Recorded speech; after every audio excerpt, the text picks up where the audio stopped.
No mai, haere mai, ki tēnei hui.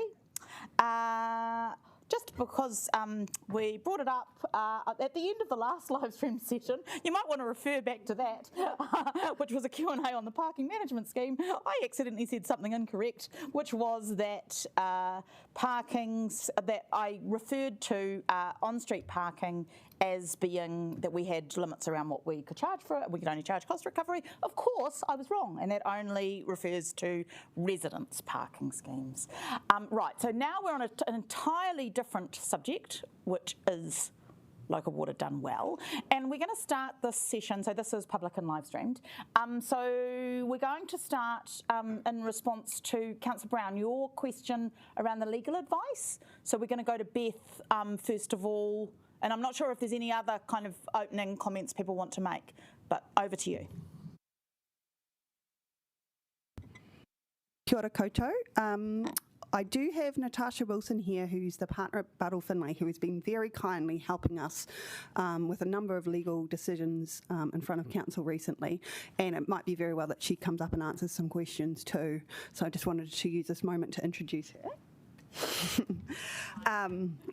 But I wanted to have a chat to you first around Councillor Brown's question around the legal advice, and I guess how we're seeing that is more the implications for the council if it did choose to consult to retain stormwater. So to recap, as you may recall, in December, when council determined its options for consultation, at that point, that was the decision really where the option available to council was to determine whether to retain stormwater or to talk to the community about retaining stormwater or not. And the reason that is so important is because of the process implications that consulting and then on a certain set of options and then later changing your mind has, and I guess that's what I want to talk to you about. So it is legally open to council to continue to retain stormwater or to consult to retain stormwater.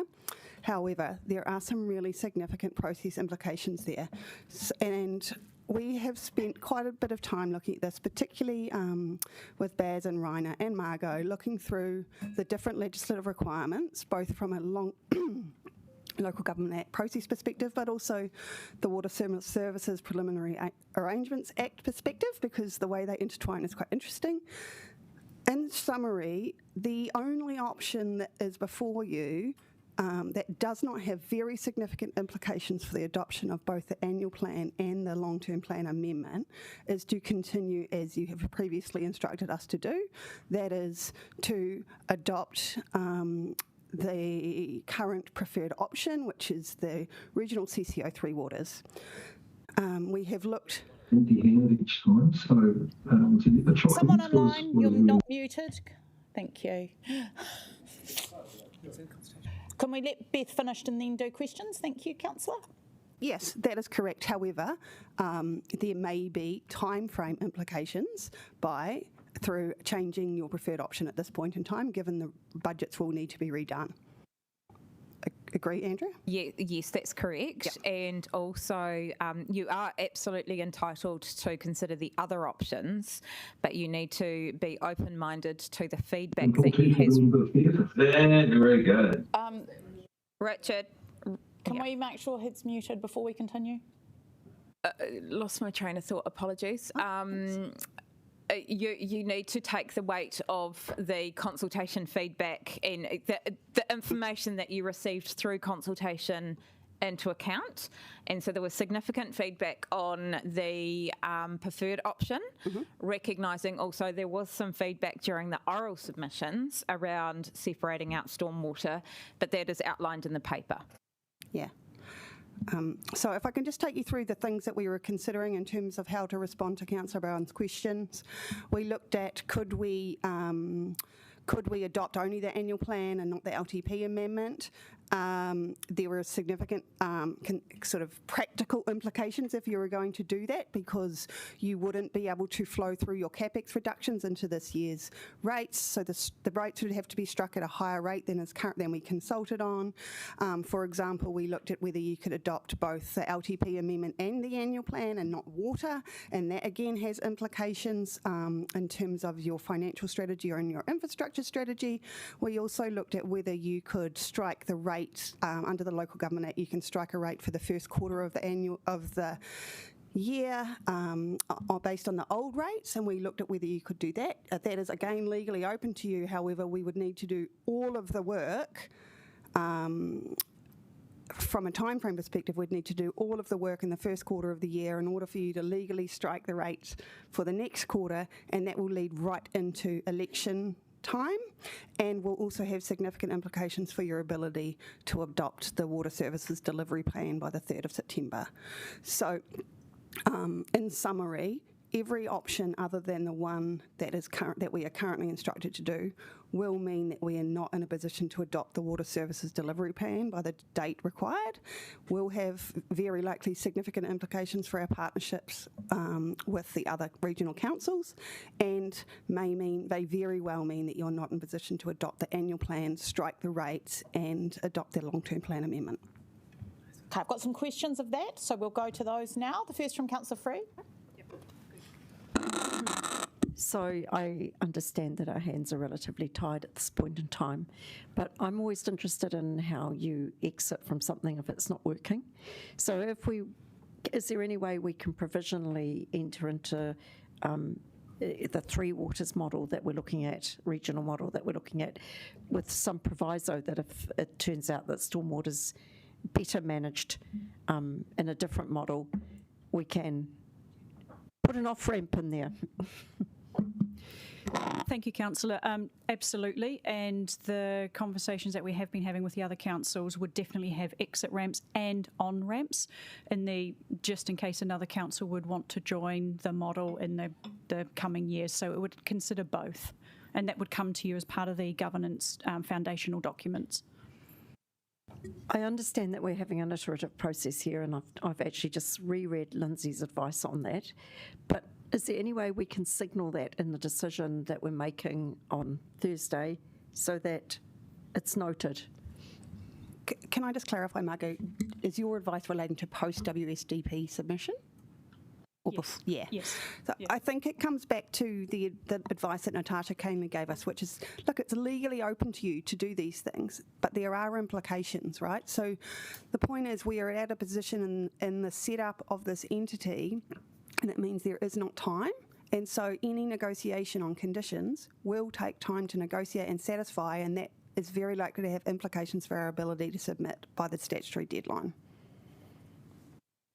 No, I guess I'm saying that we proceed in good faith, but acknowledging or recognising that we don't have all the information, and that we may need to amend or change something in the future. So, under the legislation, Councillor, the Water Services Delivery Plan that we submit to DIA, we must enact. So if we submit a plan that says we will enter into an establishment, water organisation, with 4 other councils, then we must proceed with that. There is the opportunity to amend the Water Services Delivery Plan within the first 12 months. Now, that is under exceptional circumstances. And we would have to apply to DIA for that amendment. There is also, in the current draft legislation, so the Water Services Bill, provision to change delivery arrangements in the future. Now, that is further beyond the Water Services Delivery Plan 12-month amendment period. So what that's saying is that there is all likelihood in the future you can see across all councils the likelihood of something changing, people coming, going, the quantum of waters being included or not. So that provision will be there under legislation, so you can change arrangements, but that is under draft legislation, and that we think is around September before that's enacted. Can I ask one more? One more. It's just a point of clarification. You said 4 other councils, but I thought the regional council was planning to exit this model. and give their dams and not, as they change their minds?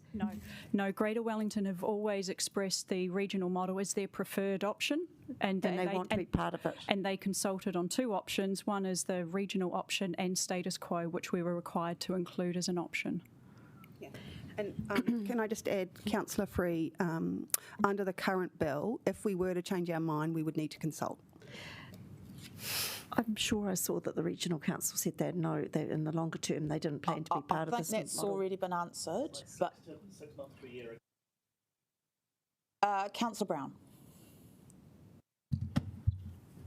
I mean, I'm kind of amazed that you're saying now that actually if we had adopted, or if we were to adopt options 2 or 3, or C, B and C, you're saying they're actually completely impractical. So we've actually consulted on 3 options, of which 2 are not practical. No, that's not correct. Those That's just what we heard, though. No, those options are still available to be taken up. However, what we have put in the documents, given the pace in which we're working at, it does mean that if we move to other options, there are implications of those options and us reworking information and numbers, and the timeframes to do that is challenging.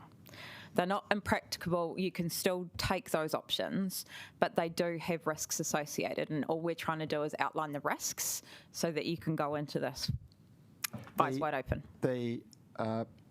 The potential compromise solution, as I see it, is to us to agree to progress with option 1, notwithstanding my reservations, but for us to actually do so on condition that the responsibility is returned to Wellington City to also be rates funded rather than funded out of water charges.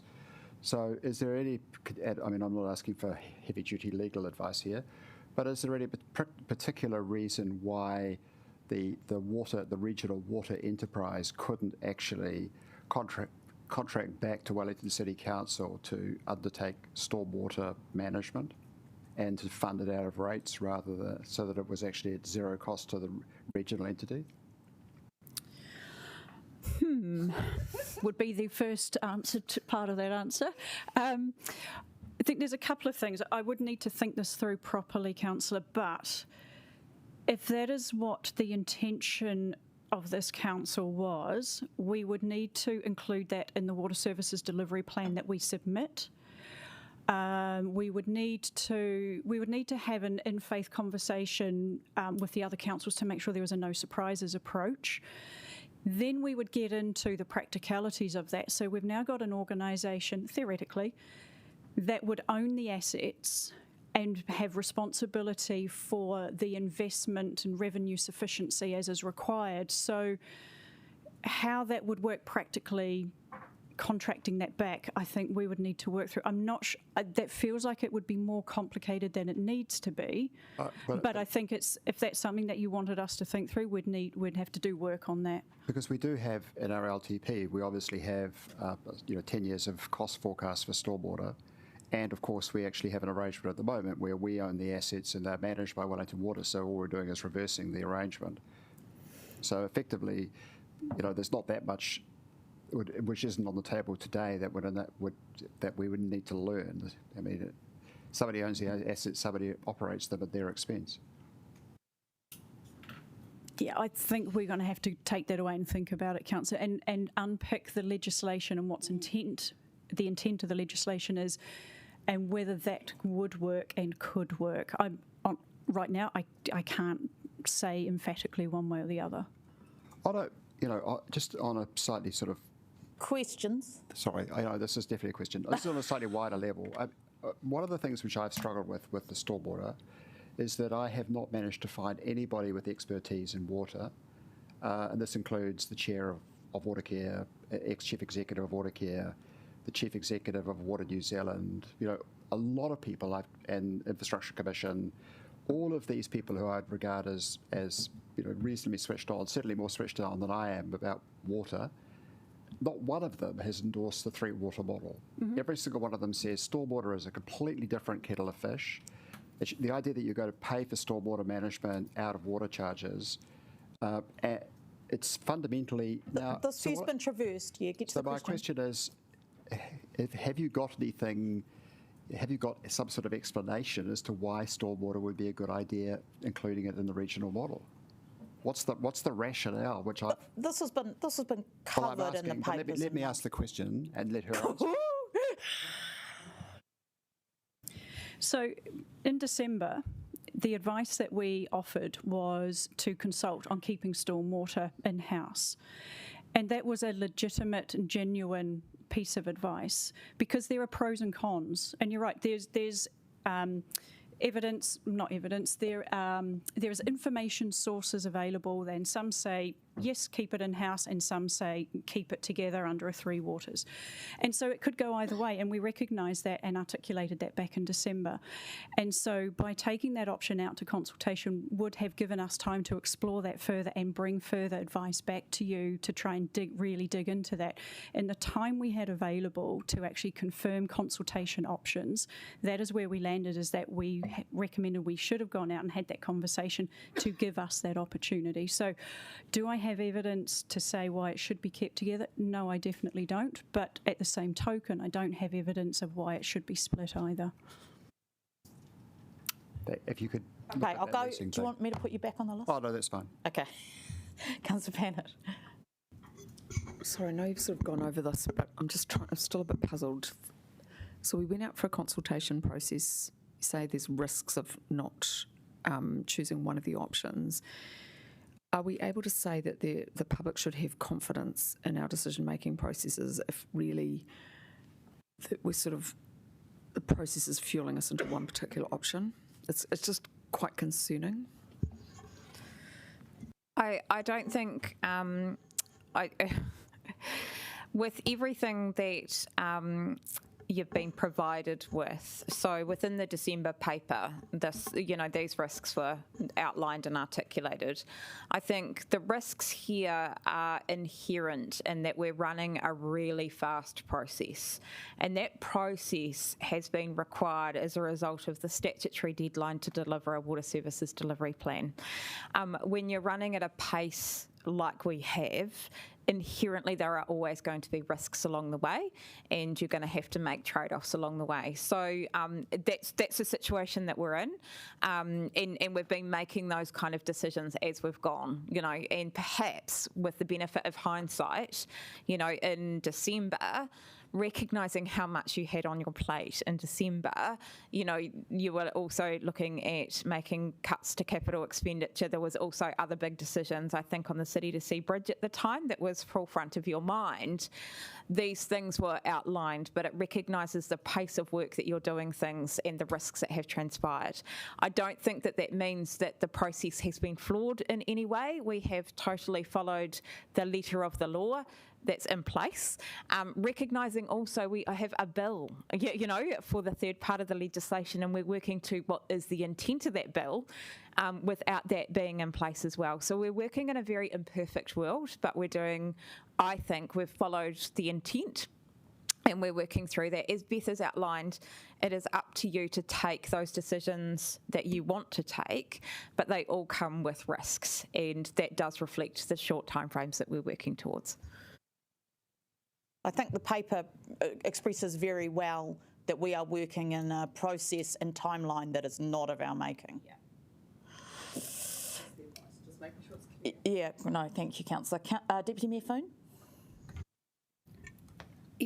Thank you.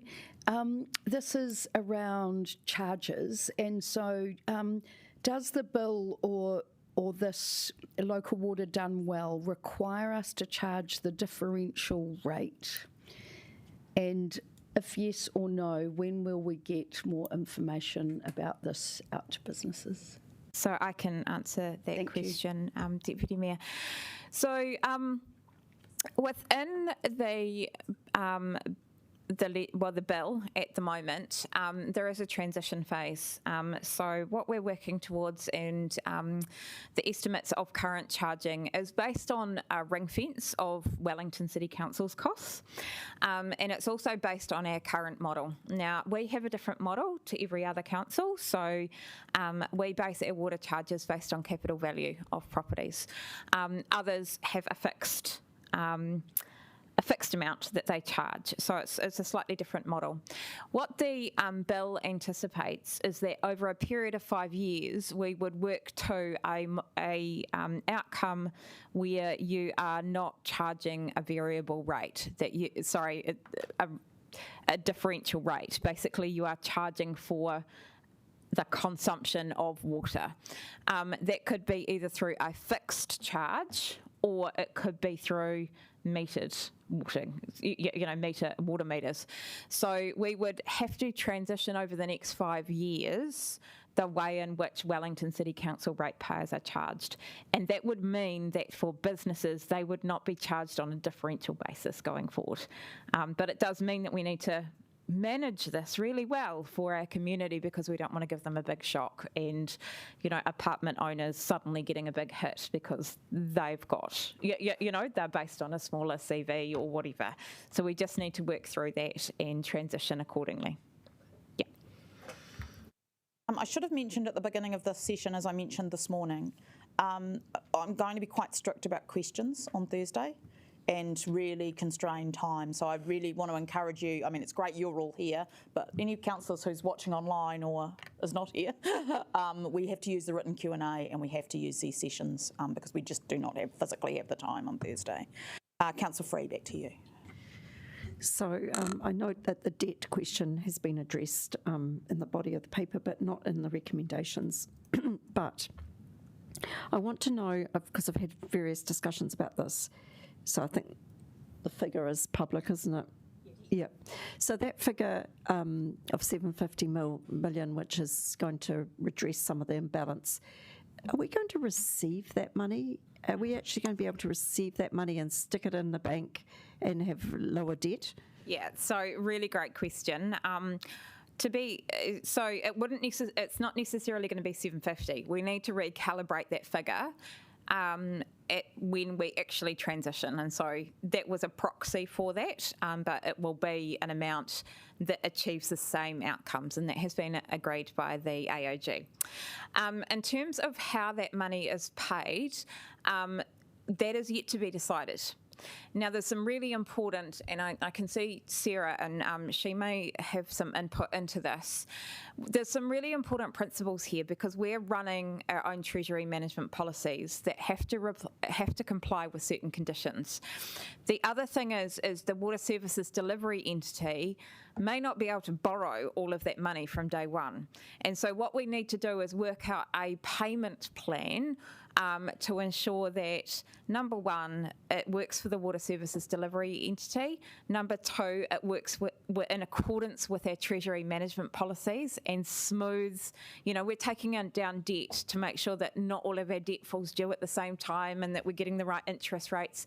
We need to manage that and smooth that through the Treasury management.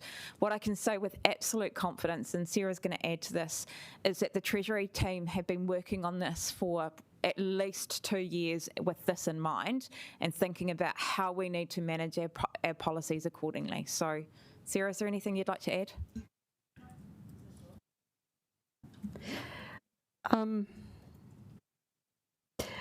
This doesn't fill me with comfort. I had actually thought we would get the money.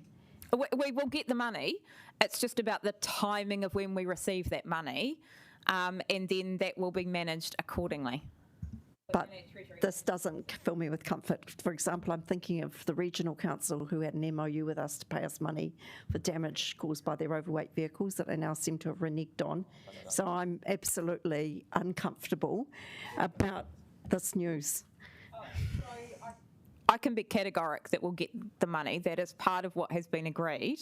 It's the timing of when we receive that money we need to work through.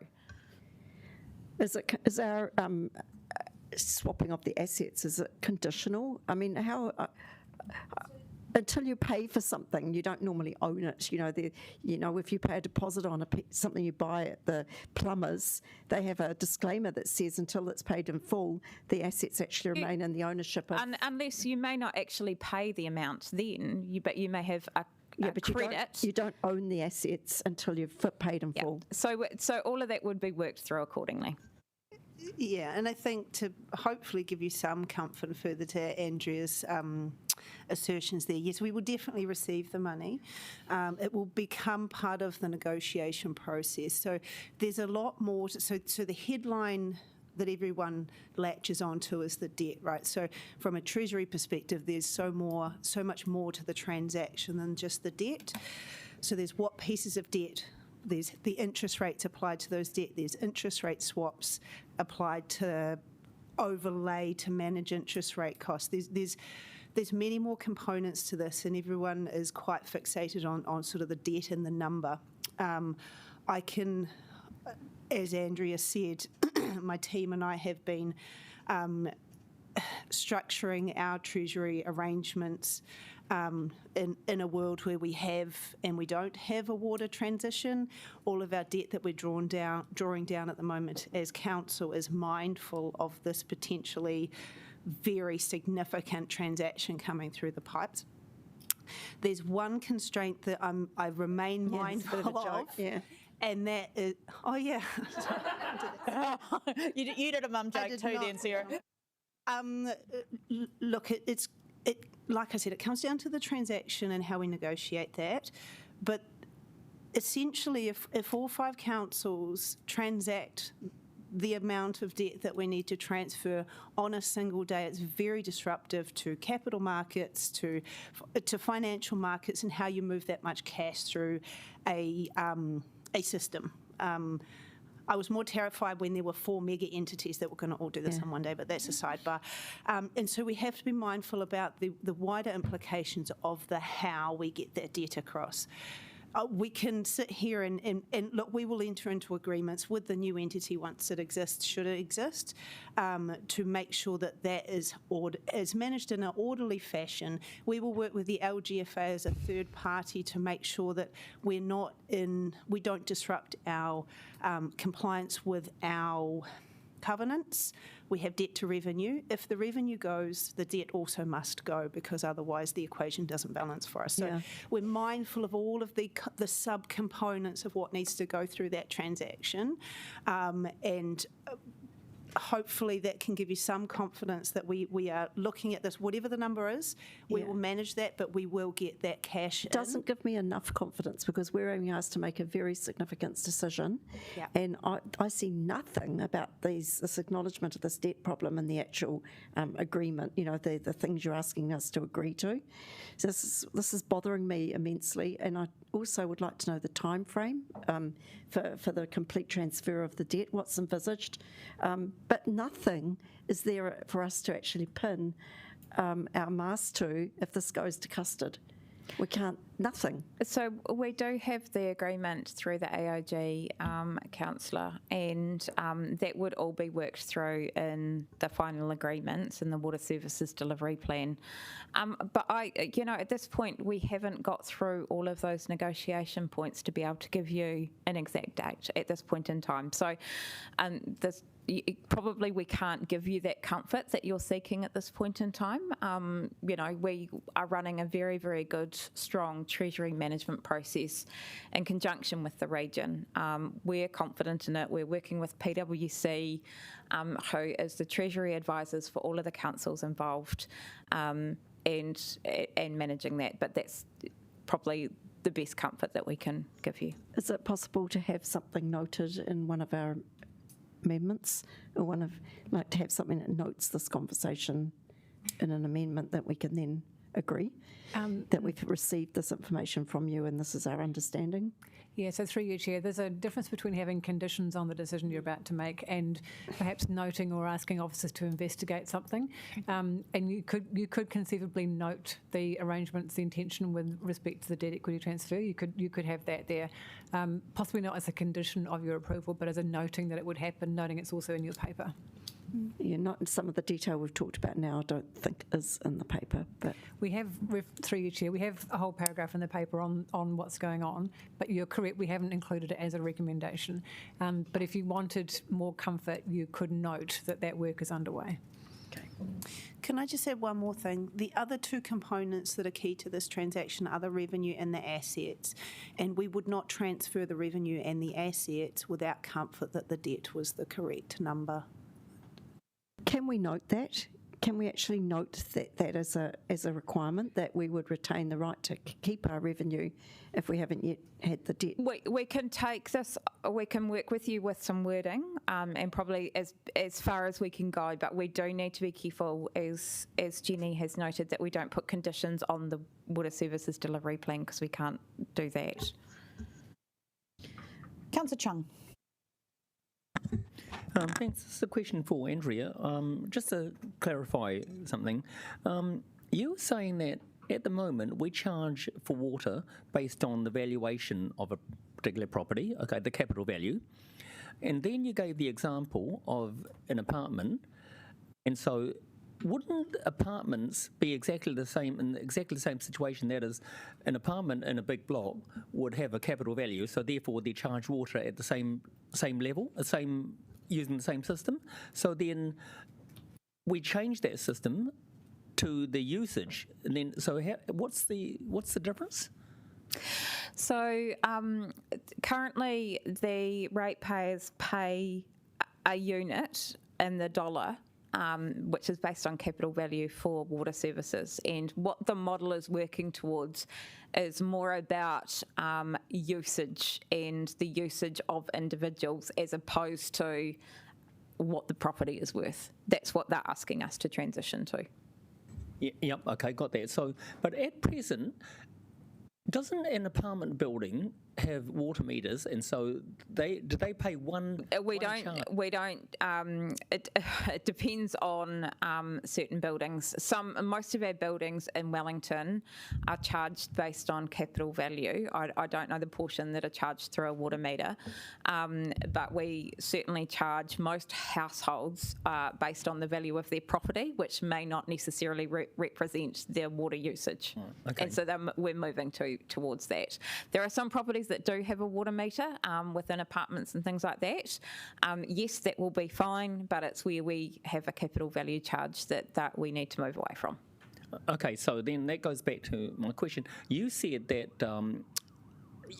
when the change comes, you don't want apartment owners to actually get a shock. So how would they? So for example, if you had, let's use houses, right? Yep. If you had a house that's worth $1 million and one that's worth $500,000, Yep. They may use the same amount of water, right? But the $1 million property will be paying a lot more in water at the moment than the $500,000 property. And so we need to transition wisely over time so that there are no shocks in the system where they're actually using the same amount of water and they should be charged the same. So we just need to smooth the transition costs, is what I'm saying. Okay, so that means that an apartment block would therefore be paying a capital value for the whole block, and so if it depends on the rating unit, Ray. Yeah. Yeah. So we charge water, and we charge for many properties on a rating unit basis. Okay. I think I've got it. Yeah. Thanks. Councillor Rogers. Yeah. My question was, I guess, about the next actions taking place. I know in the recommendations that it talks about the debt transfer and those sorts of things, but it's not agreeing to do that. So I was just wondering, there is a future step in which we do agree to transfer those things, and we may be able to expect some more clarity about the pros and cons of doing so. Absolutely, yes. So the decision that's before you for Thursday is agreeing to enter into the delivery model, and that we want to form a partnership with the other 4 councils.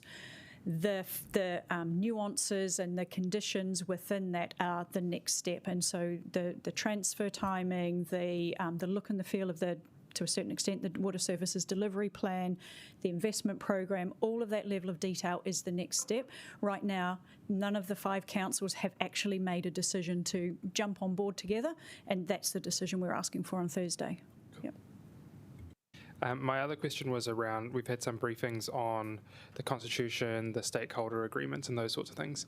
If members of the committee were looking for some advice to be able to make decisions when a paper comes back to us to form those documents, would a useful time be Thursday to, I guess, ask for you to generate some of that advice?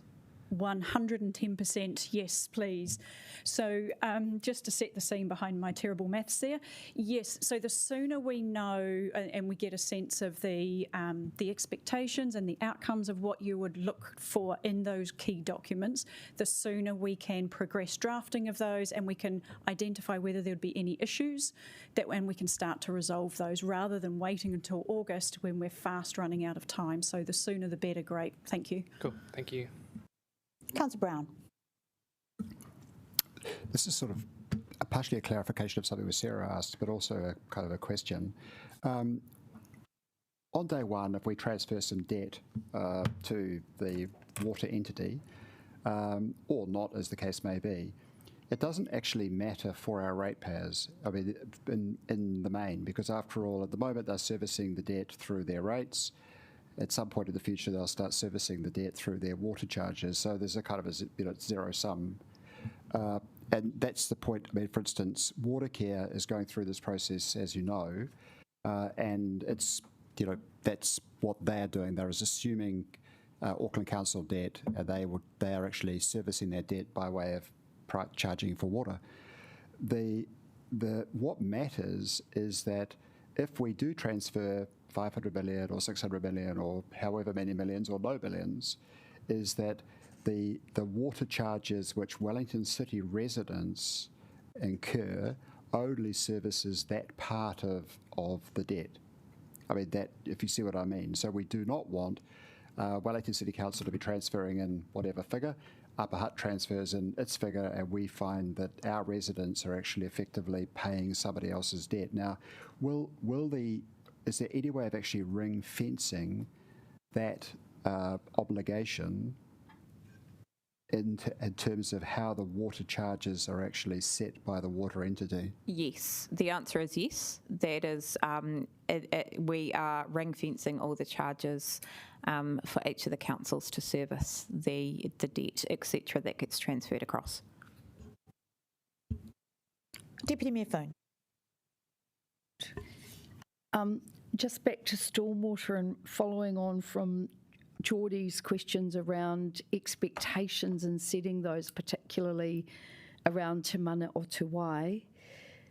How do we work that difference of expectation with other councils? Like, how will that work? So there was a written question received on Te Mana o Te Wai outcomes, and so that answer will be coming through to you shortly. But just to give you some comfort on that in particular, it's a common expectation across the councils and our Tākaihere partners that Te Mana o Te Wai does stay at the centre of water services delivery for the region. So that is very much a clear requirement. In terms of progressing those sorts of requirements amongst the potential co-owners, that's a series of conversations we will need to have, and once each council has confirmed by the end of June that they do want to join this entity together, we will need to progress those conversations, and officers will look to do that at an initial level, taking on board your feedback and your requirements to Councillor Rogers' earlier question that you've provided us. So we'll look to progress that in the first instance. That's likely to be while you're on recess, and then we will bring those back to you to make sure that you can workshop those, discuss those, and help shape those early August. Ideally, they will be in a pretty good condition because you've given us great insight for us to develop those up in the first instance.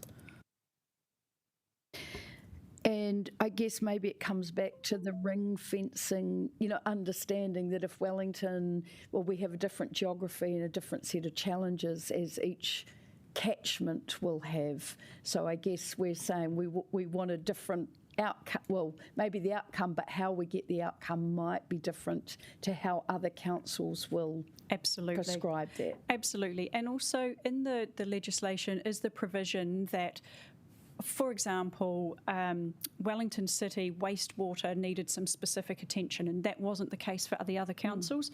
The legislation does allow for us to specifically identify a particular topic, whether it be on a water, like wastewater, whether that's for a particular council or a particular water. So we do have that provision to fall back on if we want to use that or need to use it. Okay.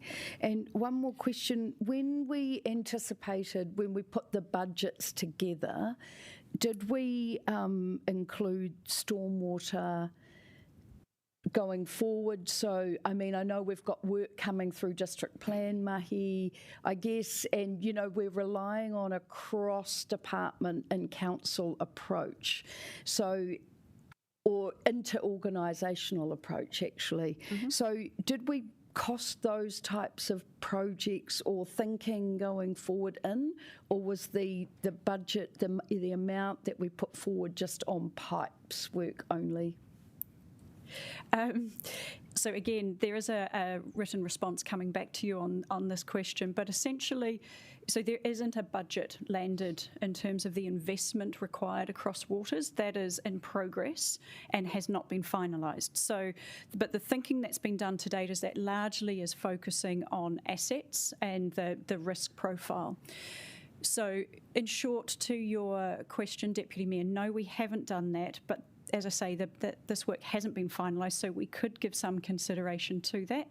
And I appreciate that is probably generated from a particular submission we've received from the community, and so I have that submission and understand the intent behind it, so we can explore that.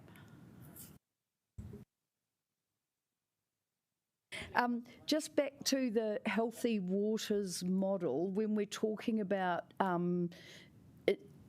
expectations, would that be a good, I don't know what type of contract or statement they have between Auckland City Council and Watercare, but is that a template we could use to start our conversation in some of these areas?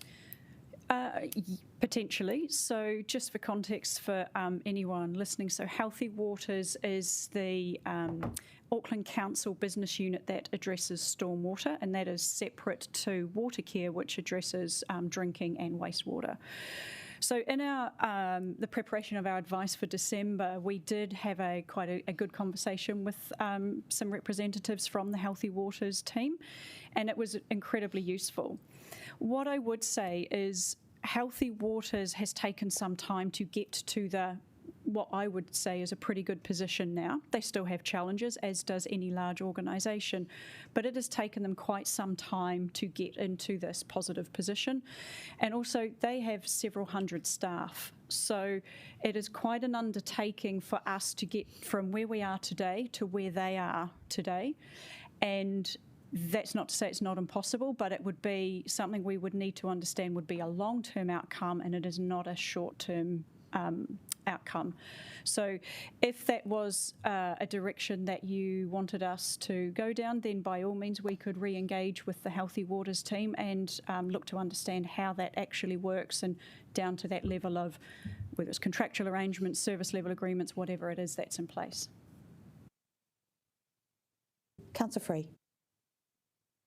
I'm just trying to clarify that what's been said about ring fencing the debt to the various councils. And I guess my question is, if you do that, why is there even a need to make a debt transfer or an equalisation of debt?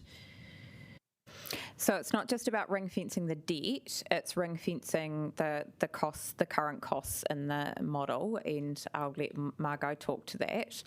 The really important thing though is we're working towards our debt to revenue ratio, and if we are to take off significant amount of revenue out of our financials, we also need to take out the corresponding amount of debt so that we can continue as a council to operate in the way that we're currently operating. My other question was related to a price equalisation, which has been a topic of conversation around the Wairarapa. And I note that the former Mayor, Lynn Patterson, was very opposed to a price equalisation for their joint model. Are we considering price equalisation in this joint arrangement? And do we have a position on it? Councillor, that is not the how we're developing up the regional model. So we are working on a cost to serve basis. Okay. That is not to say, however, that harmonisation or equalisation wouldn't feature in the future. But that is a decision for the entity board, as opposed to us setting out the beginnings of the entity on a harmonisation basis. So at the moment, we're setting up the entity on a not harmonisation Correct. basis. So then the question would be, how do we actually have any input in the future?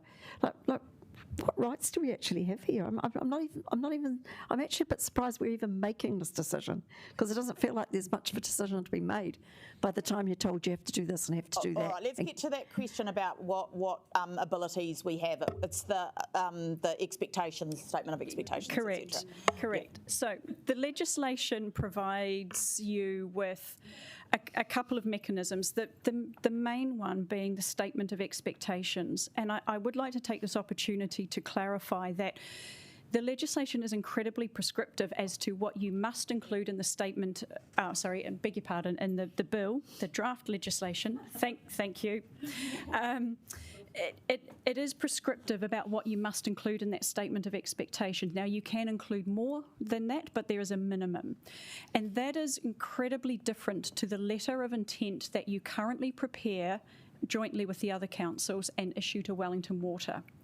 So that is quite a light touch letter of intent that we issue to Wellington Water in comparison to what is coming in under the local water done well. So what is coming in is incredibly prescriptive, and your instruction to the new entity.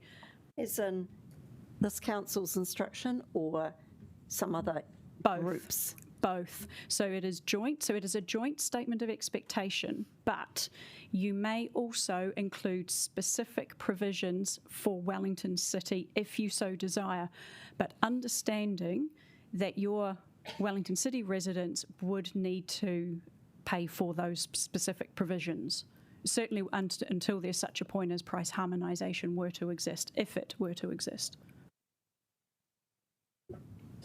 Councillor Brown? Can you put me back on the list, please? So many questions. What was the latest?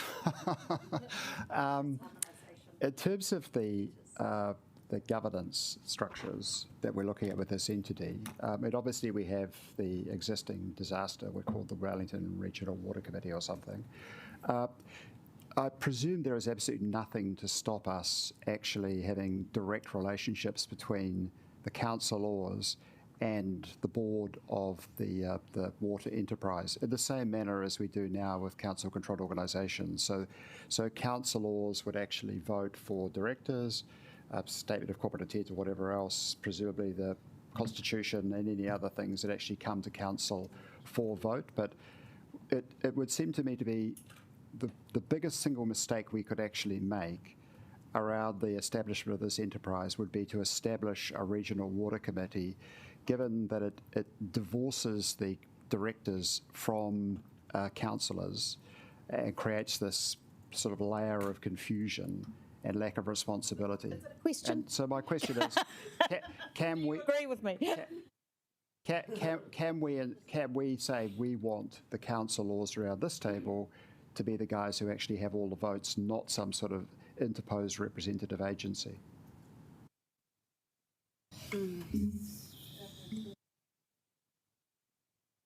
Yeah.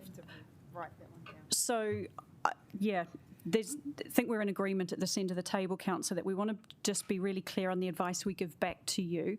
I don't believe that's the case, but I do want us to go away and check that, and we will come back to you and provide a written response to you all, just to be very clear. Yeah. Councillor Randall. Yeah, I just want to help clarify that too. You were saying how a most important instrument to instruct the new entity is the statement of intent. What are the two parties on each side of the statement of intent? In other words, what is it between? So the statement of expectations, and I don't mean to be facetious, Councillor, but I just want to really specify that there are two very different things to what you do today and what we will be required to do in the future. So the statement of expectations is issued from the owners, so the owners plural in the regional option, to the board of the new entity. And the board of the new entity is required to issue the owners with a water services strategy, and that strategy must respond to the statement of expectations. And I use the word respond intentionally because that is what is in the bill. So it must respond, i.e. it must acknowledge and talk to what you as owners have outlined in the expectations. Okay, so there's one board, so that's one side of it. But in terms of the other side, does the term owners, does that have to be a single entity? Like, do we have to have a regional single services committee on which all the owners are represented as the other party, or can the statement of expectations be between the councils themselves and the board? So, Councillor, I think if it's all right with you, we'll tie a response to your question in with Councillor Brown's question. But just to clarify, the Statement of Expectations document is a singular document. So, yeah, I think the best thing to do is to clarify this, as I say, with Councillor Brown's question, if that's okay. Yeah, that's what I'm trying to ask you to do. Yeah. That's all. Thank you. Councillor, Deputy Premier Foon, I'll go to you. Just going back to that change in the costs. So we're moving away from charging water by property value to the quantity of water, perhaps, or a fixed cost around water. I guess that a bulk of that revenue that Wellington City is earning for water is through the differential. And what I'm looking for, so you've talked about that smoothing over time, but yeah, I just kind of want to understand a little bit more about how that will work, because I guess is the new entity still wanting that same amount, or will they expect that can change and have a longer, through being able to borrow more, that we can smooth that out so it's more, I guess from a council perspective, we'd be looking to smooth that out so it's more fair, for want of a better word. Yeah, absolutely. And I think the really important thing here, if I understand your question correctly, is that when the new water services delivery entity is not going to be a profit-making entity either, and so the point around any other further charges, that's going to be setting the charges based on what they need to spend in that given year or for the provision of future services. That's exactly the same model that we apply, but what will change is the way they slice who pays what, and that will be more on a fixed charge basis as opposed to on a property value basis.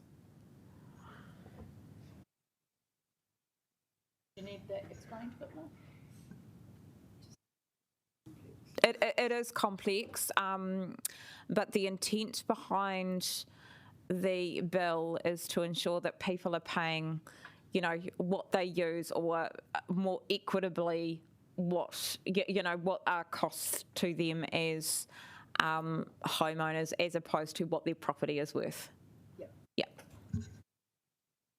Councillor Free. So I'm feeling bombarded with various terms.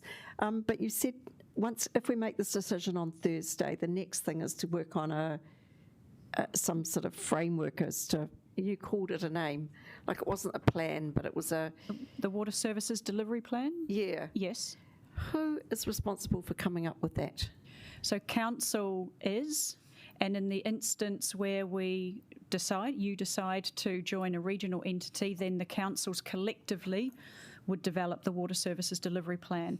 The water services delivery plan, again, is quite prescriptive, and there is a template provided by DIA, and they strongly encourage councils to use that template, bearing in mind that once we submit the plan, we still are required, and we sit and wait for DIA to approve the plan. So just because we submit it doesn't mean to say it has been approved. So the more we can adhere to DIA's guidance and use their tools like their templates, then you would hope we're in a better position to have that plan approved. So just really getting down to the nuts and bolts of it, who is actually making the plan? Is it you, Margot, or is it you and other people? I am one of many people, including the lady sitting next to me as well, yes. Okay. How many people are in charge of putting together this delivery plan? Is it like 20 or? Off the top of my head, no, I don't know. But for our council, it's probably in that ballpark, councillor, yes. Because it needs to include information around financials, it needs to include legal provisions, implementation, planning detail, governance detail, what have I covered off? Finance, insurance.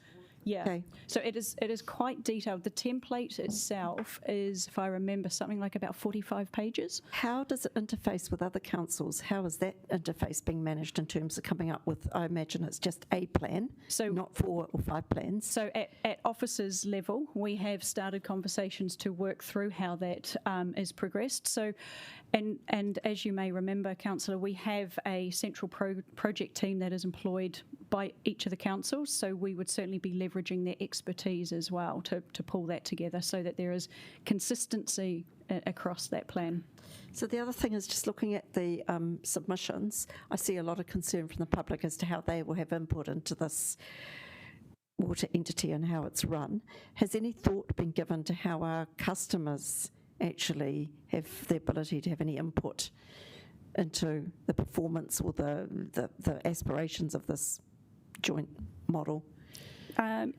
Yes, to a certain degree, but I also, just to remind you that you have, as council, have passed a resolution to introduce a customer charter or a consumer charter. And that still needs to be worked through what that looks like, and I would expect that would play a strong part in that engagement. In the as well as that, in the draft legislation, there are also provisions for the future that should certain changes want to be made to how water is delivered, there would still need to be community consultation as well. Okay, thank you. Councillor Rogers. My question might be about some advice you could bring back to us.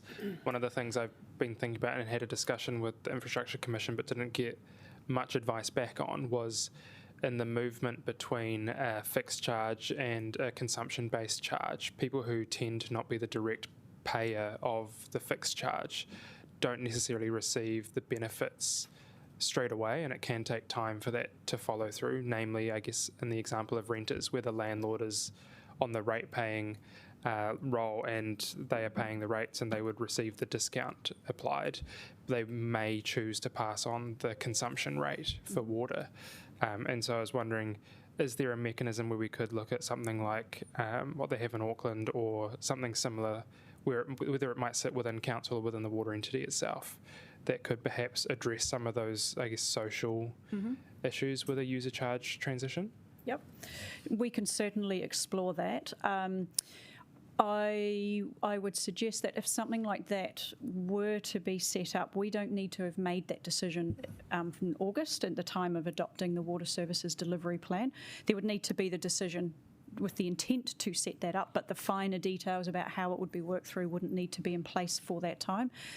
So we could use the time between now and July next year to really nail that. So, but yes, having that steer in that direction, that is the intent of this council, would need to be in place in August. Yeah. Is that kind of if that function existed within the entity, or it was kind of the funding was raised through the entity, is that something that would have to be in the WSDP? I would believe so. I'd need to check, and I'd probably go back to either our legal team and or DIA and just double check that. But I think when it comes to things like that, we should err on the side of caution and include it in the WSDP, because whatever we submit, we must enact. And so I think it would be better to include it, even if we say we are actively considering. It just gives us that, I would say, wriggle room, highly technical term. And I guess perhaps the downside of it being included is all of the councils would need to agree to its inclusion.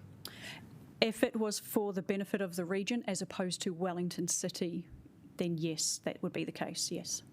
Thank you. We seem to have run out of questions. So I'd like to thank everybody involved. Actually, really good questions, really good answers. The legal advice that we're going to get, and if you have questions related to that, or legal advice, the advice that we're going to get in response, to Tim's question and Tony's. If you've got follow-up questions from those, if we can resolve them before the meeting, that would be ideal. And I'm sure people will be available to take phone calls or whatever in response to that tomorrow. Yes, yep. Wonderful. Thank you so much. Now, I'm just going to look at Andrea and see if we could bring forward our next session. We could have a 15-minute break to give people time to come. If we could, and I'll rally the troops. That would be wonderful. Thank you all.